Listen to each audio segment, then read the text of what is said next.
insya Allah setiap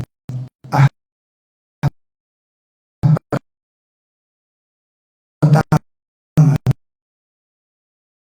kita selenggarakan, dan biasanya kita membahas kitab Hajjatun Nadhirin.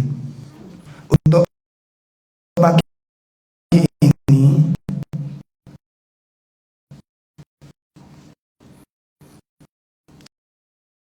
kita akan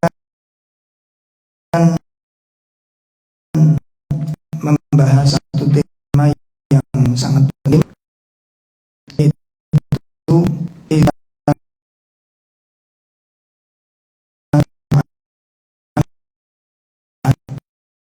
apa setelah meninggalkan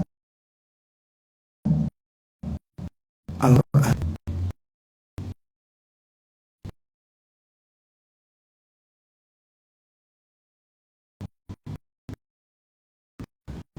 Yang dimuliakan Allah tersebut ada ketika umat telah terang, ketika umat Al-Quran. Al-Imam Ibnu Qayyim di antara bentuk umat menegakkan Al-Quran atau mengabaikan Al-Quran yang dikatakan itu seperti seorang istri panggil suami ngerti dipanggil ngerti, tapi dia tidak memenuhi panggilan, ya. Jadi dikatakan i'rad, ngerti Al-Quran itu kitabnya, ngerti Al-Quran, ngerti Quran i'rad, ya. Nah, bentuk umat Islam dan Al-Quran itu macam-macam bentuknya. Bayarnya yang pertama adalah la yasma'u wa la yu'minu bihi, ya, wa la yatadabbaru. Yang pertama bentuk pengabaian. Jadi umat mengabaikan Al-Quran itu diantaranya apa? Pertama, tidak mendengarnya ketika Quran dibacakan. Jadi kalau Quran dibacakan nggak mau dengar dia. Itu bentuk, ini salah satu bentuk apa? Orang mengabaikan Quran. Ya bodoh kalau sampean ngomong gak direkan ini piye. Nah itu loh, Quran dibacakan gak didengar dia. Atau dia memang gak mau mendengarkan tilawatul Quran, bacaan Al-Quran, gak mau dengar dia, enggan untuk mendengarkan. Ini bentuknya. Kemudian apa? Tidak beriman dengannya, tidak mengimani apa yang telah disebutkan dalam Al-Quran itu. Dan wala yatadabbaruhu, dan tidak menyimaknya, tidak merenungkan kandungan-kandungannya. Ini yang pertama, bentuk di mana orang itu mengabaikan Al-Quran. Nah saat ini bentuk yang pertama ini sudah ada apa belum di kalangan umat nih? Sing gak mau ngrungokne Quran, gak mau nyimaknya, gak mau ngereken iris isinya. Ada apa enggak umat Islam begini nih? Banyak. Enggak tahu, sampai kali kula termasuk sing gini, turun roh ya. Iya kan? Nah kalau kita termasuk ini dosa besar, ya, dosa besar. Makanya kadang-kadang saya heran ketika teman-teman menyatakan kita bela Islam, baca takbir, ya. Ini pembelaan pada Islam bagus itu loh. Tapi ternyata orang-orang seperti ini di rumah kosong dari Qurannya itu. Orang-orang yang menyatakan membela Islam, ya, ternyata di rumahnya itu kosong dengan bacaan Al-Quran. Rumahnya kering dengan Al-Quran. Anaknya, istrinya jauh dengan Al-Quran. Bagaimana kita akan membela Al-Quran, memperjuangkan Al-Quran, sementara rumah kita sendiri apa? Gersang dari Al-Quran.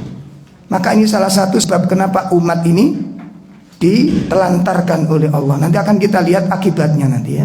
Ini kita sebutkan tentang jenis-jenis bagaimana umat ini apa? Mengabaikan dan meninggalkan Al-Quran. Itu yang pertama. Yang kedua adalah la ya'maluhu, tidak mau mengamalkannya. Tidak mau mengamalkannya. Perintah-perintahnya, larangan-larangannya enggak dihiraukan. Perintahnya tidak dilaksanakan, larangannya tidak dijauhi. Ya. Wala yakufu 'anil halal wal haram, dan mereka tidak berhenti pada halal dan haramnya. Nggak ngurusi sing dihalalno Quran apa, sing diharamno Quran ya apa, ora diurusi. Ya, sekalipun dia membacanya dan sekalipun dia beriman kepadanya. Apa artinya iman Quran kalau isinya nggak diamalkan? Napa Pak manfaatnya? Iman kepada Quran tapi isinya mboten diamalne, ana faedah imane? Mboten ten faedah. Mboten ten faedah. Ya, bagaimana kita menyatakan iman kepada Quran, meyakini kebenaran kandungannya, ning isine mboten diamalne, perintah mboten dilaksanane. Nah, bentuk kebenaran imannya saking pundi? Niku nomor kali. Nomor 3, apa? La yattakhiduhu hakiman, tidak menjadikan Al-Quran sebagai hakim. Ya, dalam urusan agama, baik itu urusan dasarnya maupun dalam urusan cabang-cabang agama. Jadi beragamanya melu sopo nek Quran. Nah, mboten purun Quran itu sama melu sinten. Cara beragamanya ngikuti petunjuk siapa? Terus kemana? Kalau Quran kan jalan menunjukkan kita itu kepada Allah Subhanahu wa Ta'ala.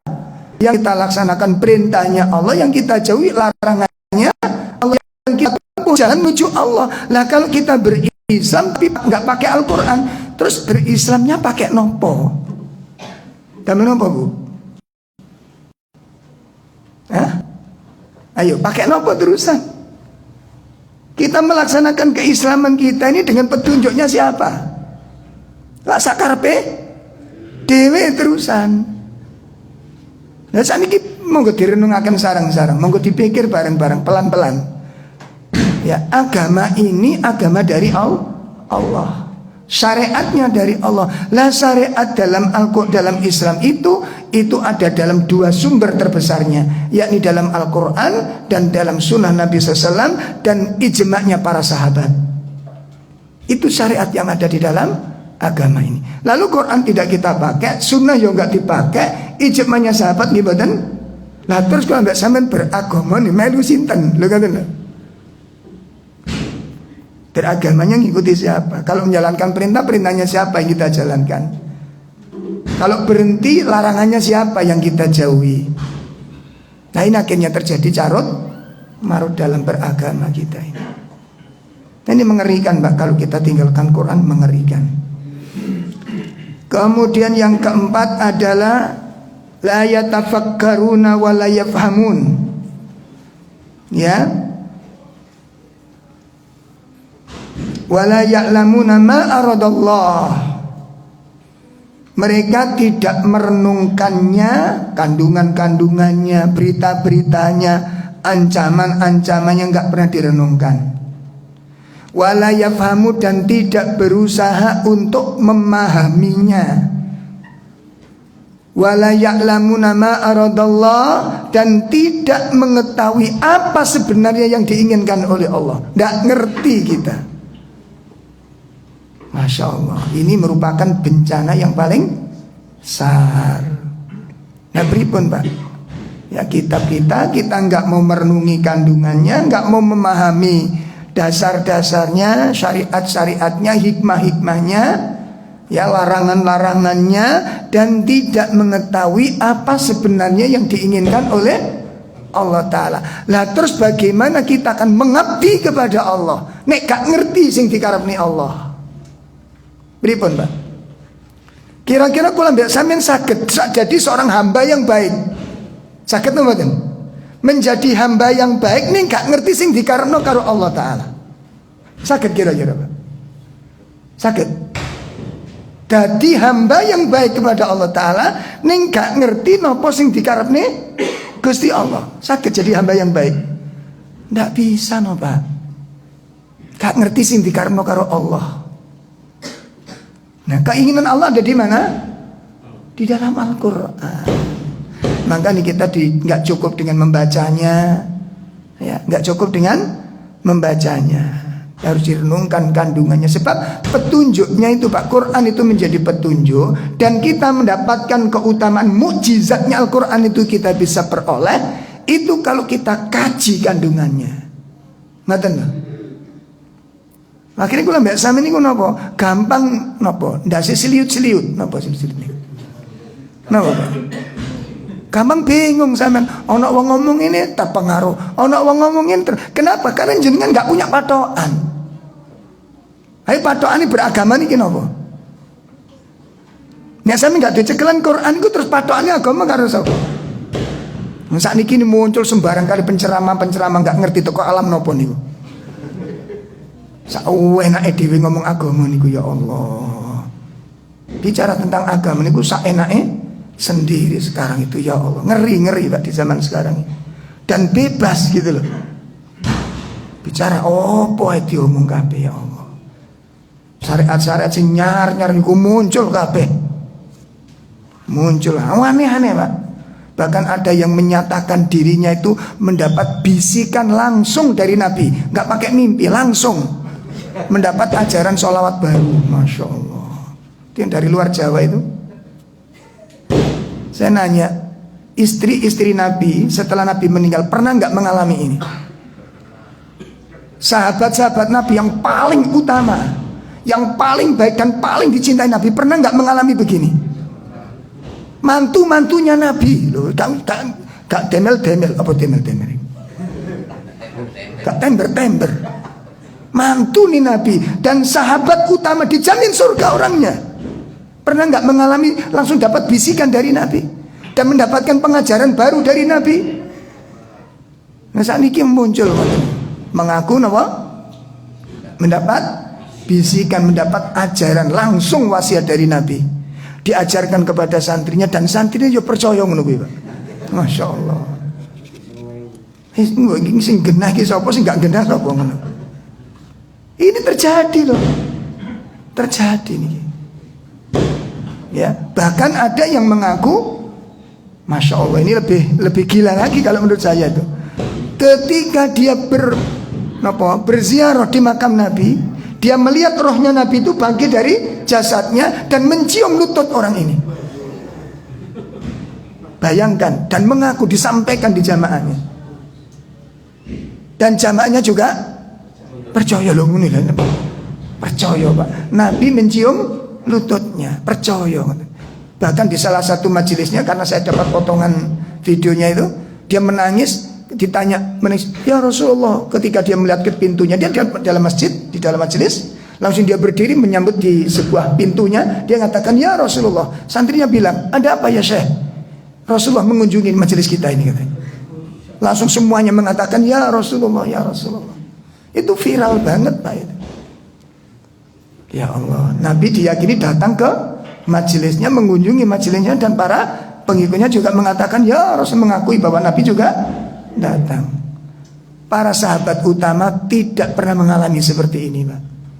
Abu Bakar, Umar, Utsman, Ali radhiyallahu anhu nggak pernah mengalami seperti ini. Nggak pernah mengalami seperti ini.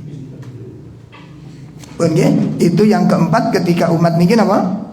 Bentuk bagaimana umat ini meninggalkan Al-Quran. Jadi tidak merenungkan kandungannya, tidak mau memahami apa isi-isinya, apa yang diinginkan olehnya, dan juga apa, tidak mengetahui tentang apa sebenarnya yang diinginkan oleh Allah Ta'ala.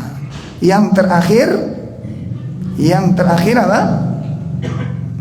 Tidak menjadikan sebagai obat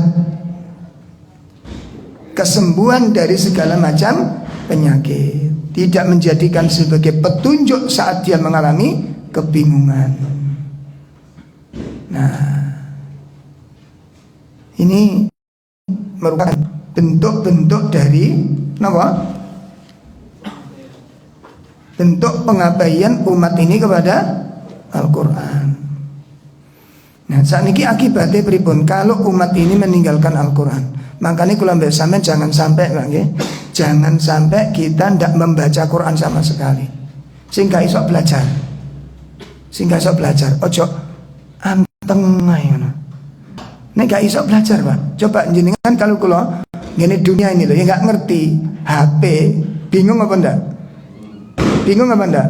Bingung, kita nggak bisa HP niku bingung, Pak. Malu kita. Lho gimana? Zaman saiki gak iso nggunakno HP, minder kita, Pak. Minder, malu kita. Dan mati-matian kita belajar. Lalu bagaimana dengan Al-Qur'an ini?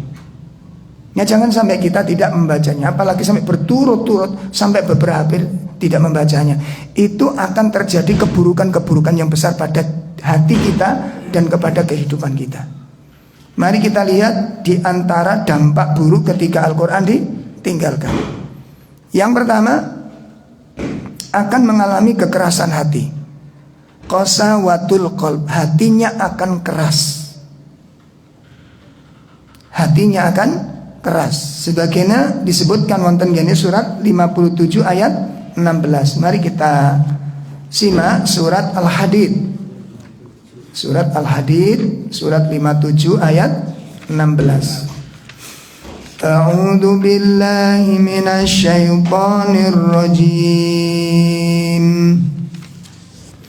Alam ya'ni lilladzina amanu an taksha'a qulubuhum li dzikrillah wa ma nazala minal haqqi wa la yakunu kalladzina utul kitaba min qabl كالذين أوتوا الكتاب من قبل فطال عليهم الأمد فقست قلوبهم وكثير منهم فاسقون.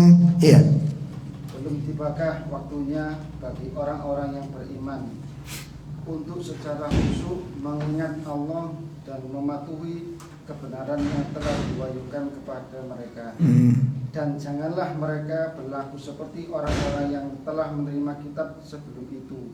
Kemudian mereka melalui masa yang panjang sehingga hati mereka menjadi keras. Dan banyak di antara mereka orang-orang yang fasik. Nah, ayat ini diturunkan kata sahabat Ibnu Mas'ud asbabun nuzul. Jadi sebab-sebab ayat ini diturunkan. Kata sahabat Ibnu Mas'ud, ayat ini diturunkan pada saat usia keislaman kami mencapai 4 tahun. Nah, jadi kalau bahasa sekarang ini kenapa? Mu'alaf. Ya, jadi itu sahabat Ibnu Mas'ud masuk Islam selama 4 tahun. Jadi usia keislaman Ibnu Mas'ud dan sahabat-sahabat yang lain usia 4 tahun. Ini ayat ini turun. Dan ayat ini turun berkaitan dengan apa? Para sahabat itu berlambat-lambat di dalam ketaatan. Berlambat-lambat dalam ketaatan. Berlambat-lambat niku maksudnya pripun? Malas-malasan. Jadi kondisi pada saat itu sahabat-sahabat itu bermalas-malasan untuk taat kepada Allah itu. Maka ayat ini turun sebagai apa? Bentuk teguran keras. Alam ya'ninil ladzina amanu an taksha'a qulubuhum li dzikrillahi wa ma nazala minal haqq. Ya, tidakkah sudah tiba waktunya? Artinya apa? Nunggu apa? Loh gitu loh. Nunggu apa? Ya, orang-orang yang beriman itu untuk mengkhusyukkan hatinya dengan zikir kepada Allah dan mengikuti petunjuk Al-Quran. Kenapa mereka berlambat-lambat? Kenapa mereka bermalas-malasan? Nunggu apa kata Allah? Lalu ayat berikutnya mengatakan, jangan sampai orang-orang mukmin itu seperti orang-orang ahli kitab, yakni orang Yahudi dan orang Nasrani. Apa yang telah mereka lakukan? Fatala alaihimul amadu. Berlalulah waktu yang panjang atas mereka. Maksudnya apa ini? Wonten gene tafsir Ibnu Katsir dipun sebutaken, yang dimaksud fatala alaihimul amadu niki berlalulah waktu yang panjang. Itu orang Yahudi, orang Nasrani meninggalkan kitabnya dalam waktu yang cukup lama. Niki ceritanya ngoten, Pak. Jadi wong Yahudi gak monco Taurat, ya gak merenungkan kandungane, ya gak ngurusi makna, ya gak mencoba melaksanakan aturane. Niku dalam waktu yang lama. Begitu juga orang Nasrani, mboten maca Injile, mboten ngrenungaken kandungane, mboten ngelamakne ngamalaken isine dalam waktu yang lama. Akhirnya apa? Karena mereka sudah cukup terlalu lama meninggalkan kitabnya, waqasat qulubuhum, maka hati mereka menjadi maka hati mereka menjadi keras. Sehingga karena hati mereka menjadi keras, wa katsirum minhum fasikun, maka mereka kebanyakan menjadi orang yang fasik. Apa yang dimaksud fasik di sini, Pak? Yakhruju minat ta'ah. Ya, yang disebut fasikun adalah orang-orang yang keluar dari ketaatan. Ini yang terjadi nanti. Makanya singgarai kula mbek sampean abot ngelakoni ketaatan itu diawali dari hal yang sederhana. Makanya pun sampai dibiarkan sampai 3 hari berturut-turut nggak baca Quran, jangan dibiarkan. Ada nggak yang 3 hari nggak baca Quran belas? Jangankan 3 hari, 3 minggu ada Ustaz. Ada bahkan yang 3 tahun nggak baca Quran sama sekali. Loh ya, tidak? Tidak menutup kemungkinan di antara kita yang mengatakan pengikut Al-Quran, pecinta Quran itu meninggalkan kitab ini. Ya, di rumahnya kosong dengan Al-Quran, jangan sampai dibiarkan demikian. Jadi ini mboten pantes, mboten layak, Pak. Rumah seorang muslim kemudian rumahnya itu kosong daripada Al-Quran, itu mboten pantes. Mboten pantes. Makanya akhirnya ana sing disetelno kaset, tapi wonge gak mau coblas. Enggak apa-apa ya, lumayan sih. Jadi gue sih mlebu swarga kasete. Nah, sing gare sampean kali kalau males kali Quran iku napa sih Pak, coba? Apa ada kerugian dengan baca Quran jenengan? Ya, ada kerugian ta? Lah wong sampean cinta Quran tadi mana mbelani Quran. Kita bela Al-Qur'an apa yang preketek ngene iku sampean ngomong. Wong bela Quran kok rumahnya kosong, dari kon lidah kita tuh kering daripada Quran tuh dari mana? Ini kebohongan. Ini kedustaan. Nah gitu loh. Jadi bukan begitu cara kita membela Al-Quran itu. Gak ngono carane, Pak. Quran kisah kaji, anak-anak kita dilatih mencintai Quran, istri-istrinya pun istrinya saja. Istri-istri masalah nanti. Istrinya dilatih baca Quran, kok sampai keliru istri-istri saya. Ini ngomong durung Pak, poso-poso keliru ngomong. Sampean anteng sing mburi ruwet. Ya. Nah itu jadi dilatih, dibiasakan. Kalau istrinya sudah beberapa hari yang baca Quran, diingatkan. Diingatkan, Pak. Ayo istri, sampean udah berapa lama sampean gak baca Quran? Saya kangen dengan suara sampean Quran. Diingatkan istrinya. Jangan dibiarkan istrinya ya jauh daripada Al-Quran. Jenengan tanggung jawab berat di dalam rumah tangga nih, Pak.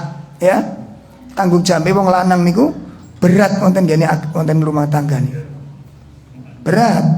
Jadi sing paling besar tanggung jawab niku pada agama ini. Untuk makan minum niku nomor sekian, Pak. Yang paling pertama itu bagaimana cara mengajarkan keluarganya untuk taat kepada Allah. Lalu diikuti dengan kebutuhan-kebutuhan dohir dicukupi. Karena kalau kita mikirkan tentang syariat, dohirnya mesti keurus, Pak. Saged dipahami nggih? Jadi kalau panjenengan memikirkan tentang agama di dalam rumah tangga, dunianya pasti terurus, pasti akan katut. Coba kita ajak istri kita taat, pasti disuruh jilbaban. Nggih mboten? Masa dikai tutup tong ngono ndase, mboten to? Nggih to? Pasti diberikan jilbab supaya mengikuti syariat. Syarat bajunya harus syar'i, kan begitu. Lah niku tanggung jawab sinten? Wong lanang, ya. Jadi nggak boleh membiarkan istrinya jahil terhadap agama. Punya tanggung jawab yang berat di sini. Nah soal ekonomi, Pak, soal ekonomi niku yang kedua, Pak. Yang kedua. Nomor 1 niku napa? Agama. Soal ekonomi niku walaupun tanpa wong lanang mesti wong wedok ndolek mangan ngoten. Coba Bapak-bapak Matio, silakan. Matio. Jadi istri jangan pasti akan mencari nafkah. Paham ya? Termasuk anak-anak ini. Walaupun tanpa bapak, anak-anak kan pasti akan mencari makan. Karena itu sudah kebutuhan makhluk hidup mencari makan itu. Ya, walaupun tanpa orang tua, maka di sini anak tetap mencari makan. Saya lihat anak-anak jalanan itu. Siapa orang tuanya? Lagi siapa orang tua nih? Enggak ono. Makanya mereka tetap mencari, tapi agama sinten sing ngenalaken. karena nggak ada orang, maka fungsinya orang tua di situ. Jadi jangan sampai bapak-bapak ini anak-anaknya menjadi yatim sementara bapak BUC urip. Ngerti maksudnya? Kenapa sih jenenge yatim niku? Terputus tuh perhatian dari orang tua. Hakikat yatim itu terputusnya perhatian dari orang tua. Nah, soal makan ngaten niku masih sampean mati anak sampean tetap makan. Nek gak percaya mati ya sampean, mati ya. Lho nggih betul ini, mati ya silakan. Anak-anak jenengan akan mencari makan dan banyak yang akan menaruh kasihan kepadanya karena yatim. Jelas ya? Nah, jadi niki perhatian yang paling besar kepada Al-Qur'an. Pun niki nomor setunggal. Jadi akibat Al-Qur'an ditinggalkan, akibatnya apa? Hati itu akan menjadi keras. Makanya anak-anak kula biasanya mendisi kali Quran. Nanti nasihat-nasihatnya gampang, Pak. Insya Allah lebih mudah kalau anak-anak diingatkan Al-Quran ini. Kalau diingatkan ada teman-teman yang anaknya itu Al-Quran itu Masya Allah. Dulinan ya maca Quran anak-anak. Dulinan ya motor-motor. Amma yatasa'alu sampai motor-motoran katanya. Ya Allah. Iya tertarik kita ngelihat. Gak melok duwe anak nih lho, melok napa, Pak? Seneng. Naik ikut kajian ngoten niku. Guyonan ini kok apa? Surat apa? Surat ini bunyinya ini surat apa? Jadi bedaannya mbek dulur ini kok napa? Al-Qur'an yang dipakai. Lho ngoten, bedaan niku lho Qur'an sing digawe, Pak. Nah iku lembek sampean napa? Si kancil anak nakal ngoten. Kancil iku umure sik uripe tahun pira sih, Pak? Nuduh indase bajul iku tahun pira iku? Ora ana ceritane, ngoten lho. Ora ana ceritane. Ngono iku digawe cerita, digawe pelajaran. Kenapa bukan sahabat yang dijadikan pelajaran? Hah? Kok sih kancil? Dan itu nggak pernah ada. Kapan kancil nuduhin dasi bajul? Kapan ilate macan dicepit nih? Ngono iku diceritakno, digawe kisah ngoten. Masya Allah. Ini kenapa bukan sahabat? Sehingga anak kita namanya mengenal sahabat-sahabat. Nanti begitu disentuh tentang dosa, itu lebih mudah, Pak anak-anak. Ayo ngomong gitu. Ditiling nih mau. Nang jenenge arek-arek. Dek seneng, kan seneng banget. Macam ini dulinan. Mari cilik ngoten. Mari cilik kok aja diuring-uring ae, Pak. Ojo. Tunggale tukaran gini masjid rame. Wis jarno sampean kandhani kena-kena. Gawakno permen. Lho sampean iku sing pinter. Wong sampean bela tau cilik sih kan. Sampean langsung tuwek apa cilik dhisik. Ojo. Wong kadang-kadang kok ambek sampean kepingin dandani tapi salah. Rame kalau di masjid jopo, padha ae ngono lho. Ajari, nah ini masjid. Jadi anak mendapatkan ilmu. Tukaran kalau di masjid, di lapangan. Padha ae ndolek engkon iki jenenge. Nah, enggak boleh tengkar. Diajari tentang sesama muslim. Ngoten lho. Paham ya? Salat rawami ya dikandani jenenge arek cilik.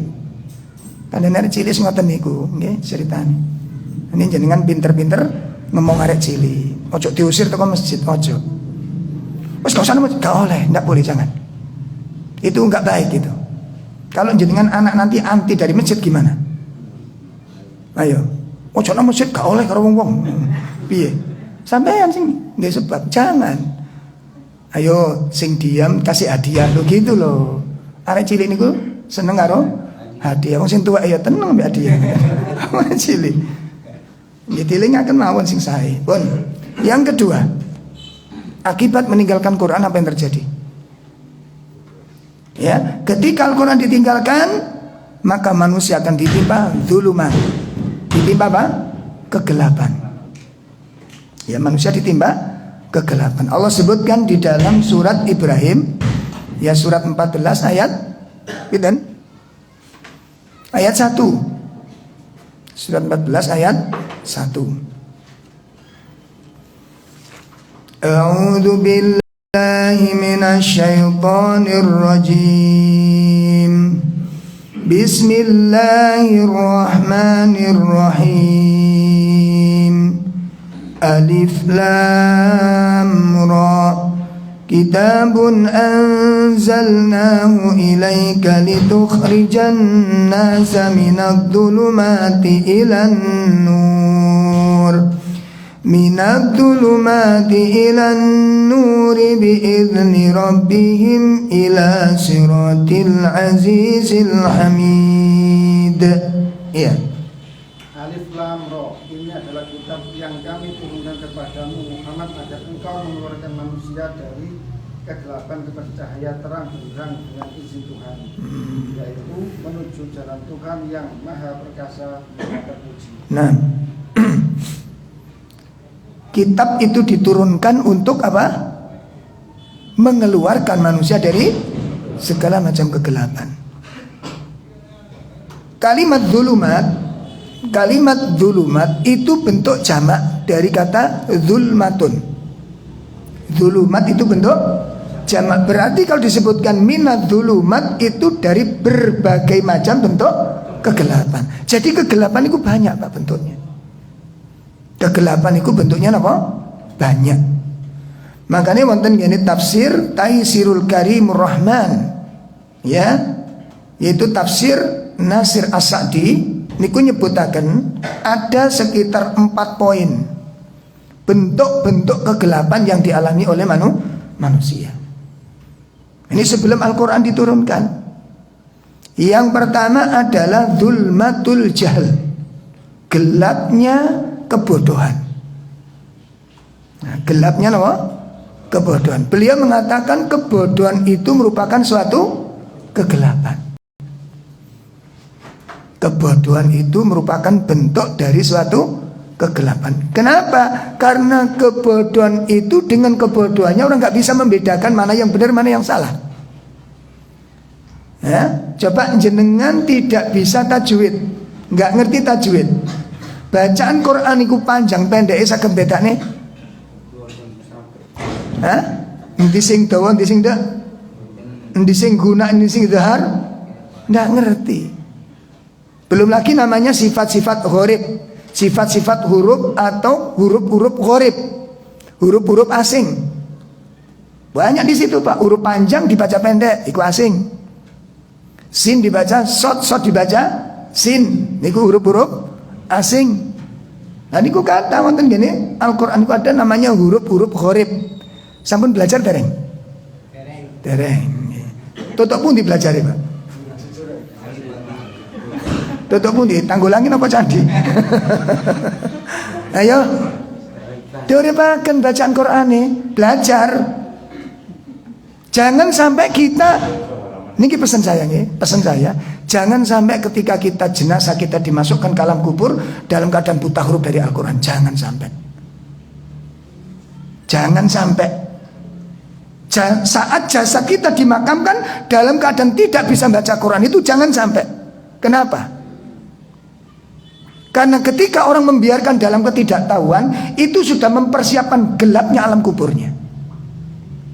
Lu ngaten, gelapnya alam kuburnya. Kita sudah siapkan itu, tempat yang gelap di dalam alam kubur kita. Karena ketidaktahuan kita kepada Al-Quran. Nah, kemudian apalagi disempitkan kuburnya oleh Allah Ta'ala. Ya, disempitkan oleh Allah Subhanahu wa Ta'ala kuburnya. Dan ditambah lagi yang lebih mengerikan apa? Saat kita dikumpulkan oleh Allah di mahsyar, kita dalam keadaan buta, dibutakan oleh Allah mata kita oleh Allah. Allah sebutkan hal ini di dalam surat Toha ayat 124. Ya wonten surat 20 ayat pinten? 124. Monggo disimak. Wa man a'rada 'an dzikri fa inna lahu ma'isyatan dhanka wa nahsyuruhu yaumal qiyamati a'ma. Sudah? Surat 20 ayat 124. Ya silakan. Dan barang siapa yang berpaling dari peringatanku, maka sungguh dia akan menjalani kehidupan yang sempit. Iya. Dan kami akan mengumpulkannya pada hari kiamat dalam keadaan buta. Masya Allah. Kemudian berikutnya, dia berkata, ya Tuhanku, mengapa engkau kumpulkan aku dalam keadaan buta, padahal dahulu aku dapat melihat. terus.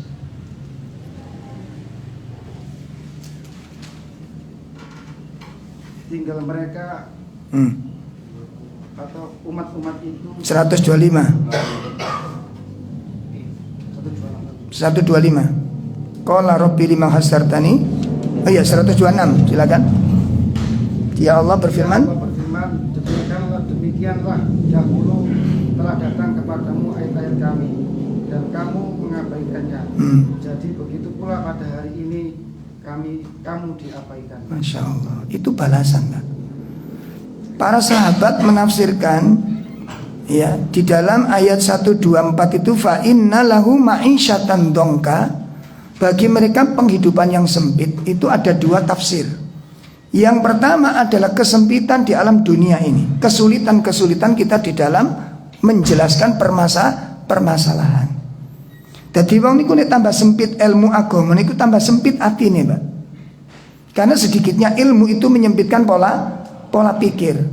Coba lihat bagaimana kita akan menyelesaikan satu masalah dan kita nggak tahu ilmunya tentang masalah itu. Bagaimana? Seperti jenengan melihat anak jenengan megap-megap, apa yang Anda alami? Lihat anak jenengan itu mencicil megap-megap, apa yang Anda alami? Panik. Ketika dibawa ke dokter, apa dokternya juga panik? Kenapa? Karena tahu ilmunya. Loh gitu loh, Pak. Jadi ilmu itu membawa ketenangan batin, kelapangan pikiran.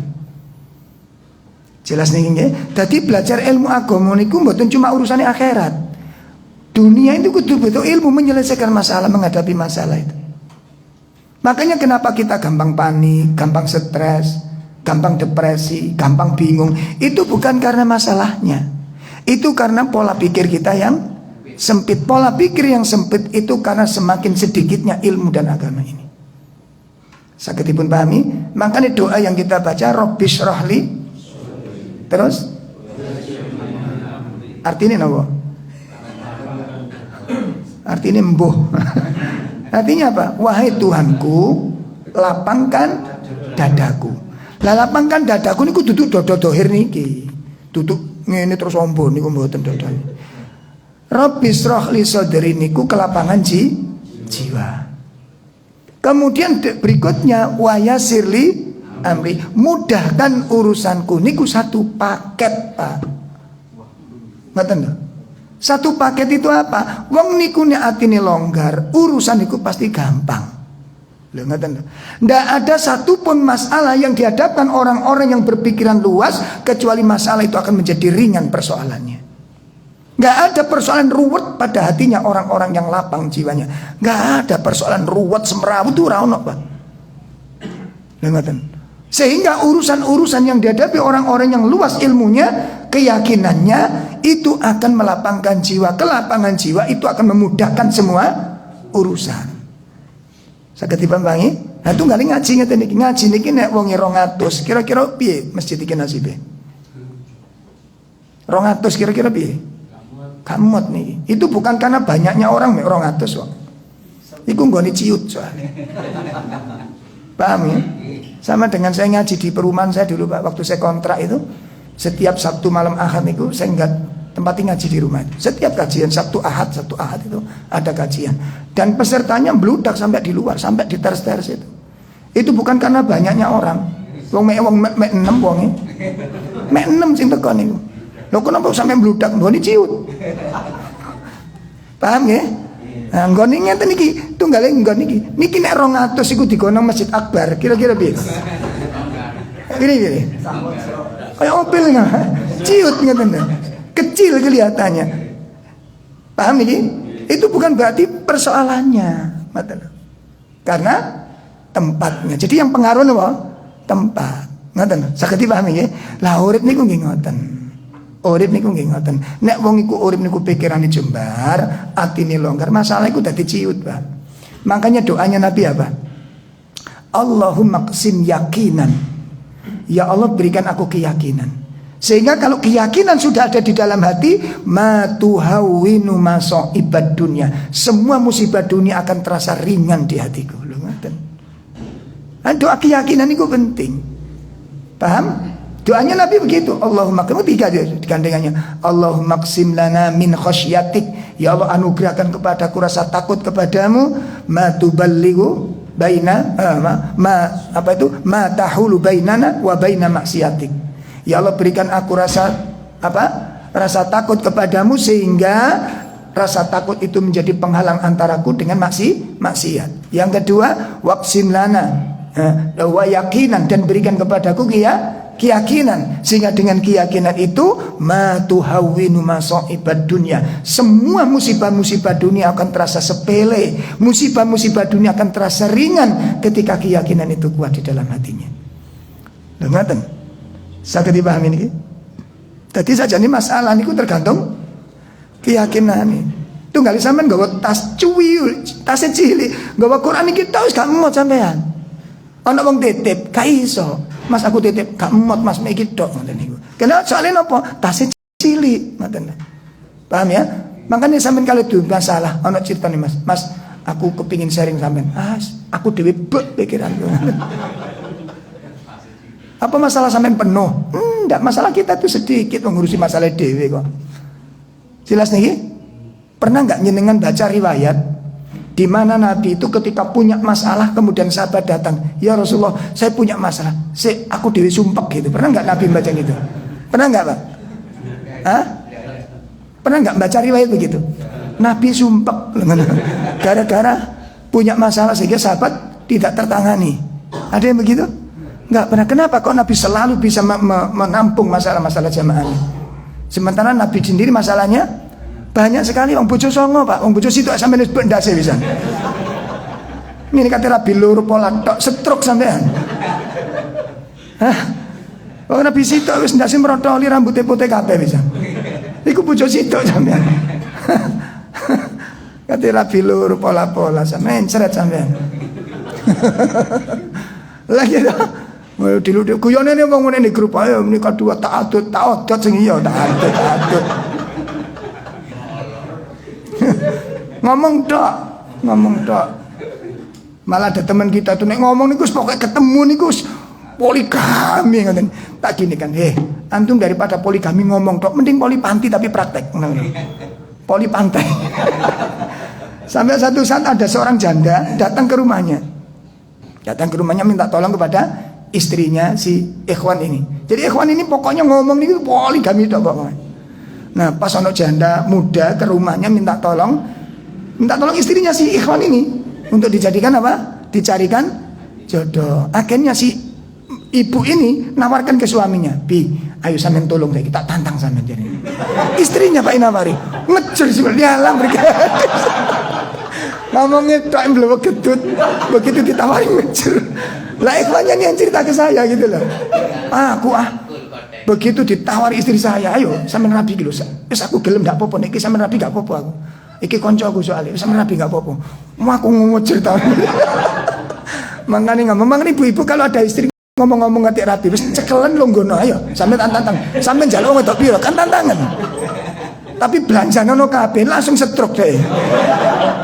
Ngomongnya tok kakek wong lanang-lanang saya.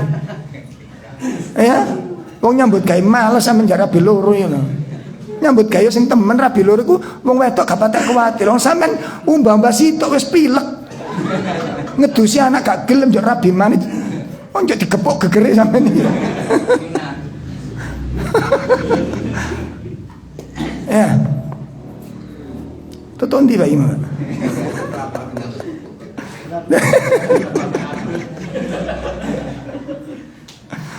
Sampun ya sampai kegelapan ya. Jadi ketika Al-Quran ditinggalkan itu akan menjadikan apa? Kegelapan. Kegelapan itu ada 4 disebutkan oleh Syekh Nasir As-Sa'di. Nomor setunggal apa? Gelapnya kejahilan. Yang kedua, gelapnya kesyirikan, dulmatul kufr wasyirik. Gelapnya kekafiran dan kesyirikan. Makanya wong syirik niku dalam kegelapan, mboten saged mikir jernih, Pak. Mboten saged mikir cerdas. Makanya disebutkan oleh para ulama, orang yang masuk dalam areal kesyirikan itu akal sehatnya hilang, Pak. Cerdasnya hilang.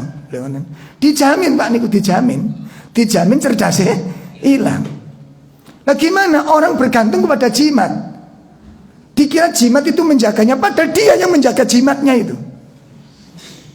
Ayo tak tantang sampean. Sampean nggo jimat. Sampean kalau punya jimat sing jaga sampean apa sampean sing jaga jimat? Ayo. Sampean sing jaga jimat, ojo sampe jimat iki ketelesut. Mosok Tuhan ketelesut? Sing bener kok. Lah ya enggak? Jangan sampai jimatnya itu hilang, jangan sampai jimatnya carry, jangan sampai jimatnya rusak, kan begitu kan? Coba sampean duwe jimat terus keujak karo bojo sampean piye? Gimana orang? Astagfirullahaladzim. Makanya orang yang sudah punya bersandar kepada kesyirikan atau masuk dalam area kesyirikan, akal cerdasnya hilang. Sudah dijamin Pak itu Pak. Akal cerdasnya hilang. Lha ngoten. Ha meneng-meneng atus ngene sedudo jare kepingin awet nom. Lho ngoten. Padahal tukang kebon ini Pak juru kuncinya niku tuwek. Lho ngoten lho. Sampe lak mikir wayahe. Nek memang adus nek sedudo niku enom, mesti juru kuncine niku enom, walaupun umur 70 kan ngono wayahe. Lah juru kuncine niku tuwek kok sampean adus niku mesti nek sampean Pak adus Pak, cek enom ngono lho wayahe. Cerdasmu ning ndi ngono lho. Cerdasmu ning ndi? Ya kan? Terus ada lagi yang datang ke kuburan, diambil tanahnya, diyakini tanahnya ini apa? Membawa obat. Pak rungokno sing rungokno kupingmu. Sing mati, sing di kuburan iki uripe ben iku loro-loron. Ngerti enggak sampean? Sing di kuburan jero kuburan iki wong sing mati kuwi uripe biyen niku napa? Loro-loron. Berobat niku putar-putar dunia gak waras-waras sampai dadilan mati nih. Begitu mati kuburannya sampean joko, tanahnya digawe napa? Cerdas didik kok sampean. Gak usah kaget cerdas didik ae sampean. Lho keluarganya tuh sakit sampai sekarang, yo gak ngambil tanahnya. Lah kok sampean ado-ado njogo tanah terus digawe obat. Nek wong iki biyen iku ngobati wong lara dilelus tangan apa jenenge sikile lumpuh dilelus waras, iku sing rada pantes walaupun gak oleh ngono lho. Ngerti maksud saya? Lah wong iki lho urip iki lara-laron, Pak. Kering, ngerti kering sampean? Lara-laron terus berobat, sembur putar-putar di dunia, enggak sembuh-sembuh. Dan kemudian meninggal dunia. Lalu begitu meninggal dunia Anda datang ke kuburannya mengambil tanahnya, kemudian apa? Dijadikan gak sing mikir didik nih loh, jan. Gak usah kakek. Di mana akal sehatnya teman? Paham nih? Ya pesnya lagi. Astagfirullah. Ini kegelapan, gelapnya kesyirikan. Ya, gelapnya kesyirikan, gelapnya kekafiran. Kemudian yang ketiga, dzulmatul maksiat, gelapnya apa? Kemaksiatan. Karena kemaksiatan itu menyisakan titik hitam di hati manusia. Jadi setiap kali orang melakukan maksiat itu menyisakan titik hitam di hati, Pak. Ya. Kalau kemudian dia terus melakukan maksiat, maka hati itu terbungkus dengan warna hitam. Sehingga di situ yang disebut kalla bal rona ala qulubihim ma kanu yaksibun. Ya. Kemudian yang keempat adalah gelapnya akhlak yang buruk. Gelapnya akhlak yang buruk. Jadi akhlak yang tidak baik itu menjadikan redupnya cahaya ketaatan. Saya ulangi, akhlak yang tidak baik menjadikan redupnya cahaya ketaatan, bisa meredupkan cahaya ketaatan. Sholat kita, ngaji kita, puasa kita itu nggak ada cahayanya, nggak ada pengaruhnya ketika akhlak kita rusak. Coba kalau kita itu ahli ahli baca Quran, ahli taklim, tapi sifat kita kasar. Sifat kita kasar. Kira-kira yang nampak apanya, Pak? Ya kasarnya itu yang terkenal dia. Maka sifat kasar itu akan meredupkan cahaya ibadah. Pun ini yang kedua, apabila Al-Quran ditinggalkan akan ditimpa kegelapan.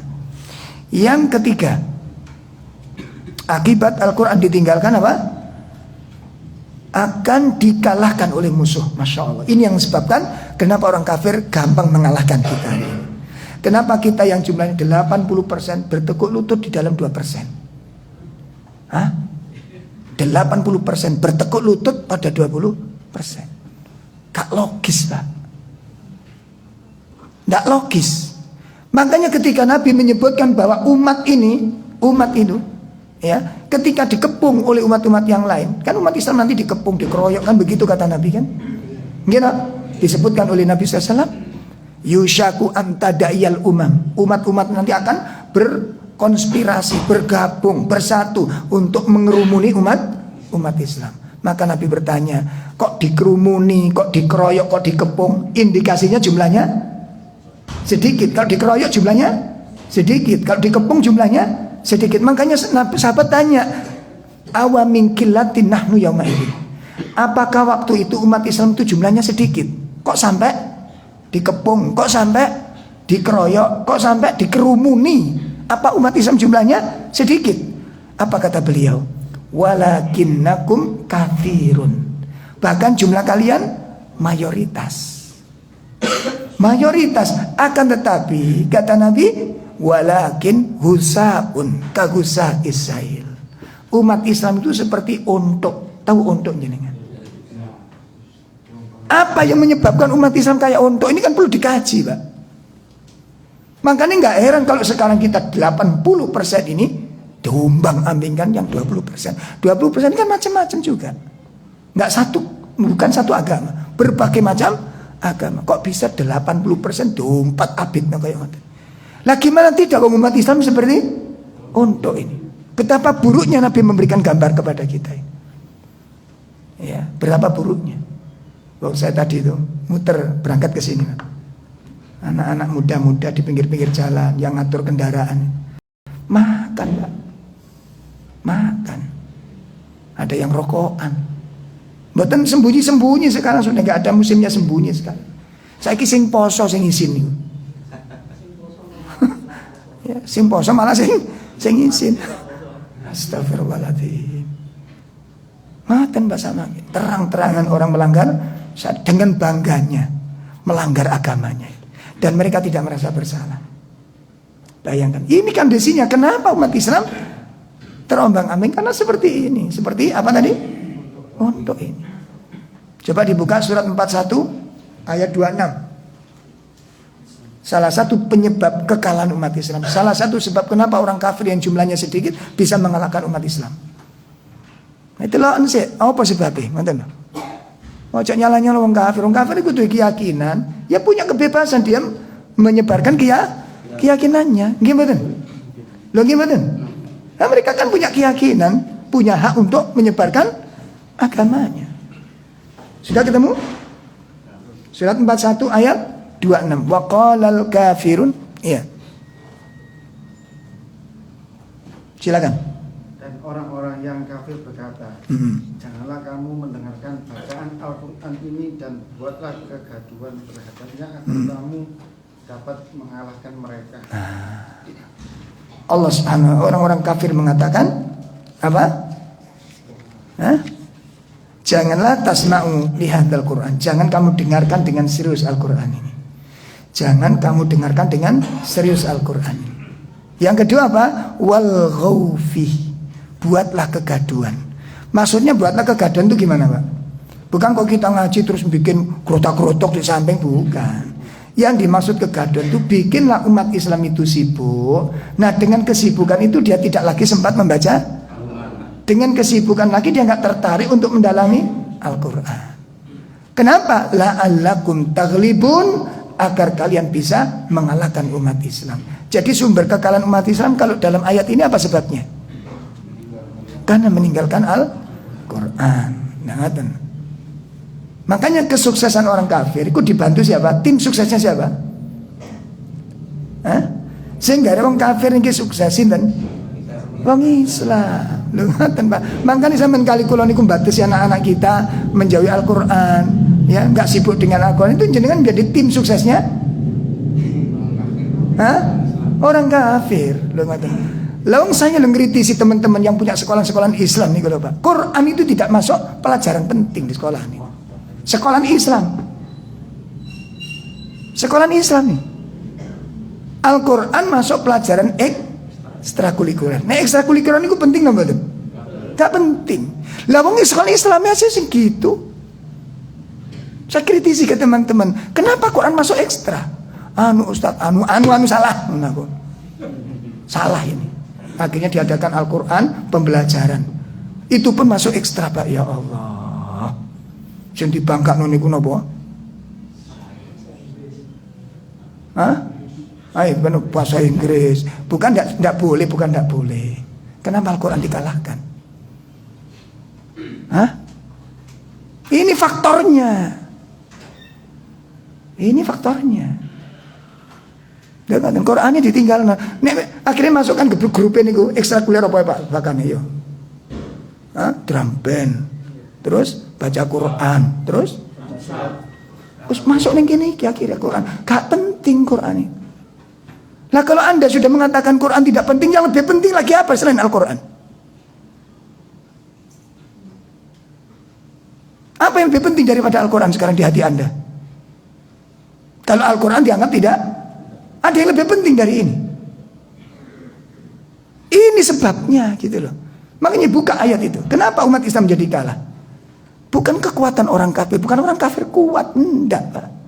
Makanya disebutkan oleh Imam Ibnu Qayyim, apa kata beliau? Tallah,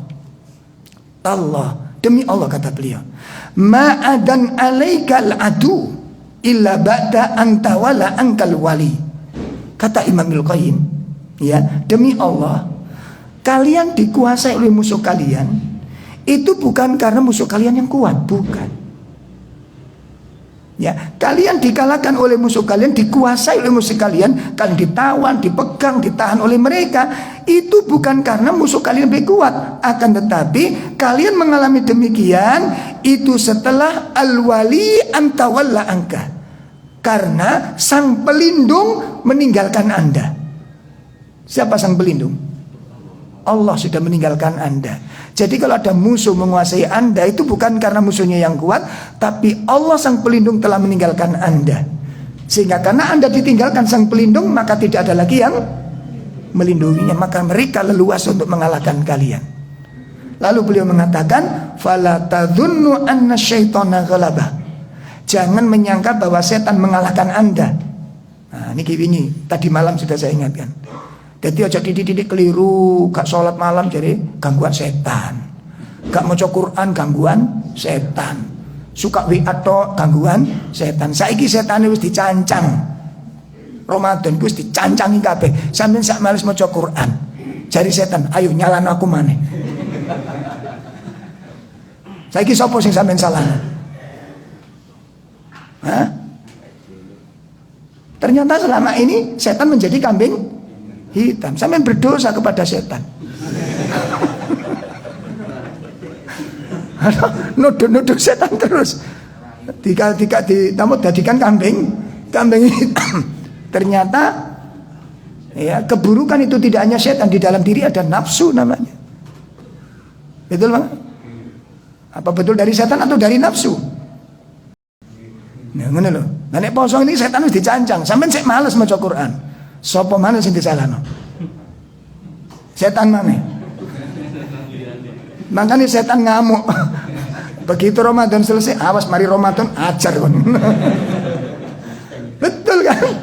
Ya Allah. Lah ini, makanya kalau ada seperti ini Pak, nek ono kayu dipangan rayap, ada nggak sak bodoh-bodohnya orang berkomentar, ini rayapnya yang hebat, ada nggak yang berkomentar begitu? Boten. Lek ono cagak dimakan kayu, dimakan rayap, ya kemudian cendela lemah dimakan rayap, ada nggak sak bodoh-bodoh nih wong berkomentar iki rayap sing hebat, ada nggak begitu? Semua berkomentar apa? Kayunya sing elek. Lha ngono.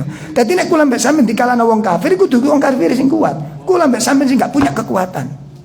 Salah satunya apa? Kita telah meninggalkan Al-Qur'an ini. Ini dikalahkan oleh orang kafir. Makanya anak-anak kita harus diselamatkan. Nah, anak Quran kita itu sudah ada Qurannya Pak di dalamnya. Tidak mungkin tersentuh oleh syubhat-syubhatnya orang kafir. Saya kisah mendelok sing dimanfaatkan orang kafir siapa sekarang?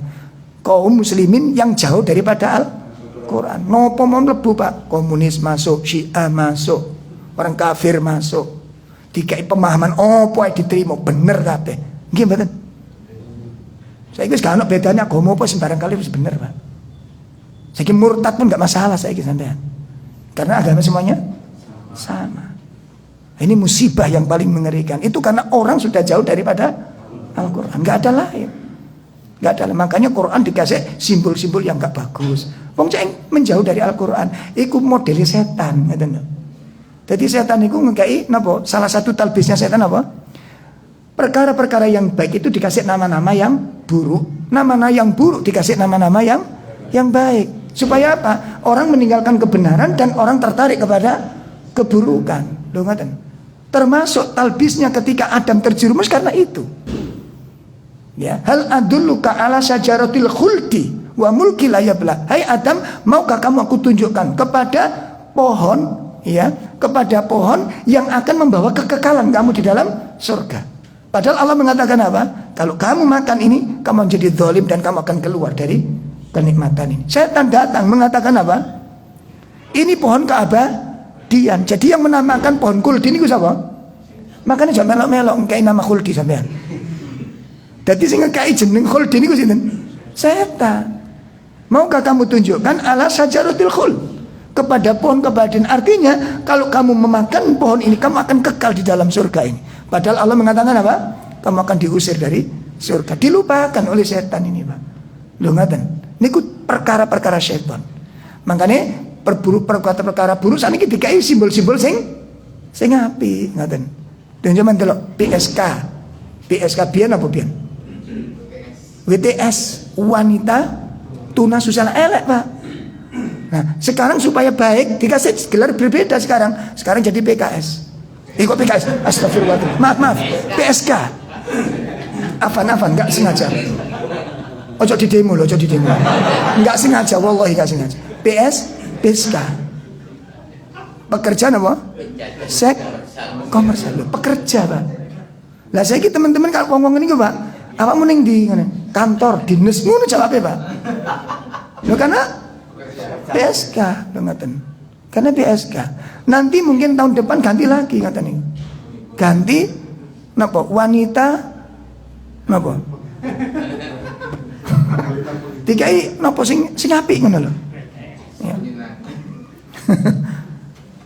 Napa? Pelayan biologis. Ngaten. Wanita pelayan biologis, jasa biologis.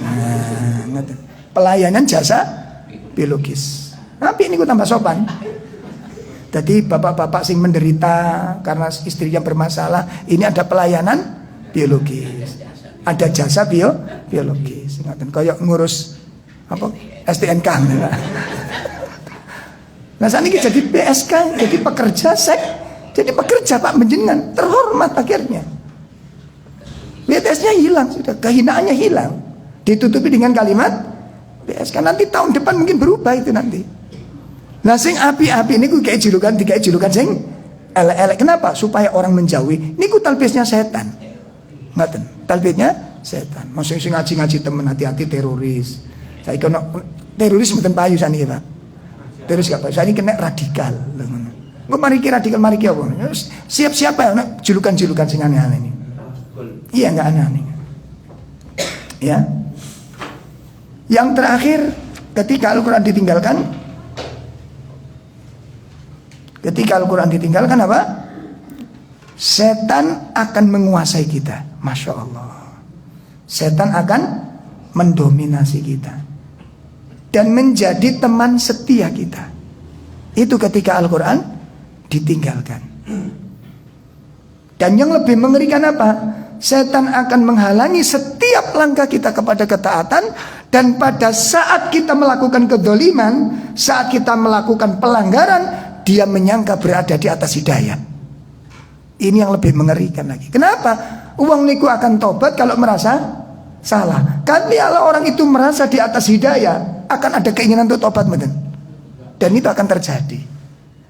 Itu akan terjadi. Dibuka surat Az-Zukhruf ayat 36-37.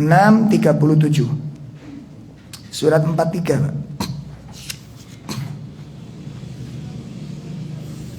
Ayat 36-37. Wa man ya'su an dzikrir rahmani nuqayyid lahu syaitanan fahuwa lahu qarin. Wa innahum la yasuddunahum 'anis sabil wa yasabuna annahum muhtadun. Iya. Dan barang siapa yang berpaling dari pengajaran Allah yang Maha Pengasih Al-Quran kami biarkan setan menyesatkannya dan menjadi teman karibnya. Masya Allah. Ini terus, Dan sungguh mereka setan-setan itu benar menghalang-halangi mereka dari jalan yang benar. Sedang mereka menyangka bahwa mereka mendapat petunjuk. Masya Allah. Jadi saat mereka menyimpang, di saat mereka berada di atas kebatilan, mereka menyangka berada di atas. Ada keinginan untuk tobat? Tidak ada. Orang ingin tobat itu kalau merasa salah. Tapi kalau orang di atas kebatilan lalu menyangka di atas petunjuk, ada keinginan tobat? Ini akan terjadi pada umat ini, Pak. Akan terjadi pada umat. Sehingga kita lihat hari ini orang-orang yang di atas kekufuran, yang sudah jelas-jelas kekufurannya, justru menobatkan diri sebagai orang yang berada di atas hidayah. Sedangkan orang yang mengikuti jejak Nabi, mengamalkan sunnah Nabi, dituduh sebagai pelaku-pelaku kezaliman. Sedang terjadi di tengah-tengah umat ini. Oleh karena itu bapak-bapak sekalian, himbauan saya terutama ini di bulan Ramadan, ya, apa target kita di dalam Ramadan ini? Untuk Al-Quran, secara khusus tentang Al-Quran ini. Ayo kita makmurkan rumah-rumah kita dengan Al-Quran. Anak-anak kita dilatih, dibiasakan dengan Al-Quran. Dan itu endingnya, Pak, kepada jiwa-jiwa keluarga kita. Pada jiwa-jiwa keluarga kita. Kita punya anak-anak yang bermasalah, tingkatkan baca Quran orang tuanya. Lalu berharap dengan bacaan Quran itu agar anak-anak dilembutkan hatinya oleh Allah. Saya dipahami ya? Jadi kalau kita punya anak-anak yang bermasalah, dikandani kok ngeyel, kadang dituturi malah ketap, sumpang dulu. Ya Allah, Ustaz kandani ku melorot tok ngeten iki. Ya Allah. Maka coba ibu, ya salat sunahnya ditambah. Salat sunahnya ditambah. Kemudian apa? Bacaan Qur'annya ditambah. Dengan niat apa? Letakkan pada 3 niat. Kalau ini ada secara masalah khusus, letakkan pada niat. Tingkatkan ibadah, letakkan pada 3 niat. Pertama, niatkan dalam rangka takarub kepada Allah. Niatkan untuk bertakarub kepada Allah. Yang kedua, niatkan agar kita mendapat pahala yang berlimpah dari amal soleh itu. Yang ketiga, dengan amal soleh yang kita lakukan, kita berharap agar anak-anak kita yang bermasalah pun diberikan apa? Pertolongan oleh Allah. Itu yang dilakukan oleh ulama-ulama sunnah. Di antaranya dilakukan oleh Imam Hasan Al-Basri. Ya, oleh Imam Hasan Al-Basri. Jadi kula mbek sampean nek wis ketok anak yang alim, kadang-kadang ngene lho, Pak. Kula mbek sampean iki manusia kita itu kadang-kadang umat-umatan, Pak. Ngerti umat-umatan nggih? Umat-umatan niku koyo sakniki. Begitu wis mulai dibuka ngaji koyo enak-enakan ngoten. Jenengan ingat ketika rasa aman dicabut oleh Allah. Ngaji online, ono enake, Pak? Gak enak Pak ngaji online. Yo ngaji tapi kalau ilmu sampai mau ngaji sampai mangan tempe, terus dia nyampe nyapu-nyapu, kadang-kadang dicengungut terus balik mana katanya. Iya kan? Yang saya lihat di Zoom itu ada ibu-ibu nih sampai mangan tempe ketamal masak. Aku ndelok niku gak tersiksa tuh. Lah dikira enggak kepingin apa mangan. Lah sampe di mana sopannya dengan Ustaz mangan Ustaz kelamut-kelamut ngono sing mangan kacang, kletak, udah nyimak. Orang sih ngaji jilbab, lo nggak lali apa bong iki ngono. Iya banyak begitu. Terus ada lagi yang disetel tapi wongi nggak ono, ngoten nih. Nyapu-nyapu kok nyengungu, balik mana? Niki ya pengaji online, gimana lagi? Beda dengan begitu waktu itu 1 tahun kita diperlakukan seperti itu oleh Allah. Sholat nggak diizinkan, bahkan tarweh pun di rumah. Saya masih ingat itu. Sekarang di mana letak nikmatnya jenengan? Sudah diberi kebebasan. Balik lagi kita. Apa perlu dicabut lagi rasa amannya ini? Ya? Apa perlu dicabut lagi oleh Allah? Astagfirullah. Betul-betul tersiksa Pak kemarin itu. Meniku saya gak tadi pelajaran. Gak kapok sih. Nanti ini dinikmati ngaji kados ngeten iki. Ya, jaga kenikmatan. Nah, termasuk ketika anak-anak kita sudah nang pondok gelem manut gitu, kita merasa aman. Ini salah besar. Saya ulangi, salah besar. Ya, ketika orang santai-santai demikian nanti dikejutkan oleh Allah. Ya, dikejutkan oleh Allah. Kalau anak kita benar, mantunya nanti belum tentu benar. Saya ketibah ini Pak. Dijamin Pak pasangannya nanti baik. Anak baik, dijamin pasangannya baik. Kenapa kita merasa aman? Jangan merasa aman. Tapi juga selalu curiga. Jangan terlalu berlebihan. Ya tetap berharap kepada Allah kan anaknya baik dan nanti diberi pasangan-pasangan yang, karena apa? Itu akan menjadi cobaan tersendiri bagi kita. Saya dipahami ya? Itu akan menjadi ujian yang sangat berat kepada kita nanti. Nah makanya tolong semakin kita tingkatkan Al-Qur'annya terutama, karena faidahnya, keutamaannya, fadilahnya sangat luar biasa Pak. Ya saya lihat teman-teman anaknya yang dengan Al-Quran itu, ya Allah, sepeda nih Pak, goncengan tak gonceng itu anaknya orang. Murojaah Pak, anak cilik ada TK. Murojaah. Taruh nih, ya Allah. Kamu sudah hafal berapa? Alhamdulillah, juz 30 udah habis. Masya Allah. TK sana, sampai juz 30 sudah habis. Ibu-ibu, insya Allah sudah An-Naba sampai An-Nas ya, udah selesai. Yang tengah yang tidak ada. Ya, sajane Pak, nek sampean kemauan ada, insya Allah bisa. Bisa insya Allah. Juz amma itu kan pendek-pendek toh. Contoh juz amma, An-Naba contohnya. Amma yatasaalun. Sudah sampean target 1 hari 1 ayat. Jadi wis sepuh, sampean kena hafal kan sepuh kabeh bisa. Gitu? Coba sampean target 1 hari 1 ayat. Amma yatasal, mosok amma yatasun sedina gak apalen nemen sampean. Nek anak sampean bodoh aja dilokno lho. Paham sampean? Paham mboten? Amma yatasal wis iku tok ae. Namene dites man. Mosok amma mosok gak apal. Apal Pak.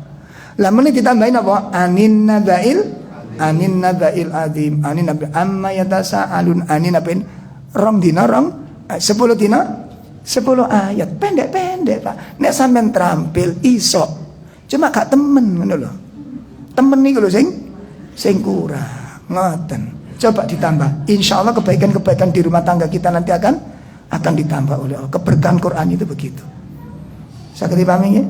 Nyangkuk omongan sampai istri pas langgar amma yatasaalun, murojaah.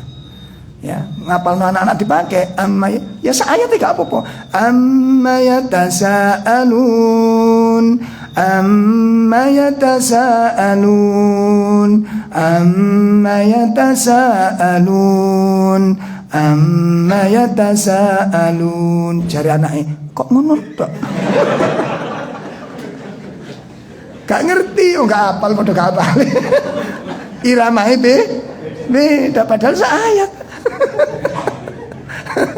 Iku sarokaat keturutan iku koyo dawa ngoten padahal. Makanya pinter-pinter mengelabui istri.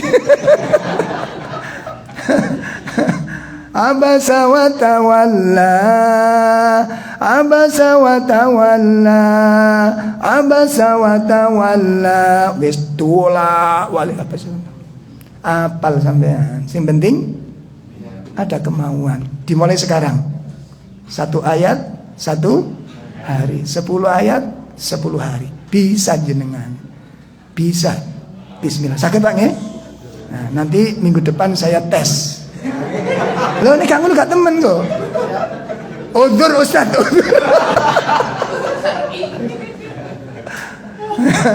Sakit bismillah sakit Pak jenengan bisa. Ya. Nah, dimulai cek bertambah kebaikan. Saya kira cukup untuk kajian kita pagi ini. Mudah-mudahan bermanfaat dan berharap nih yang nggak bisa baca Quran belajar Pak.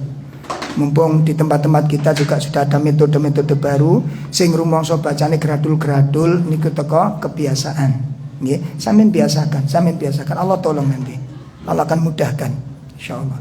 Sallallahu ala nabiyyina Muhammad subhanakallahumma bihamdika asyhadu an la ilaha illa anta astaghfiruka wa atubu ilaik. Assalamualaikum warahmatullahi wabarakatuh.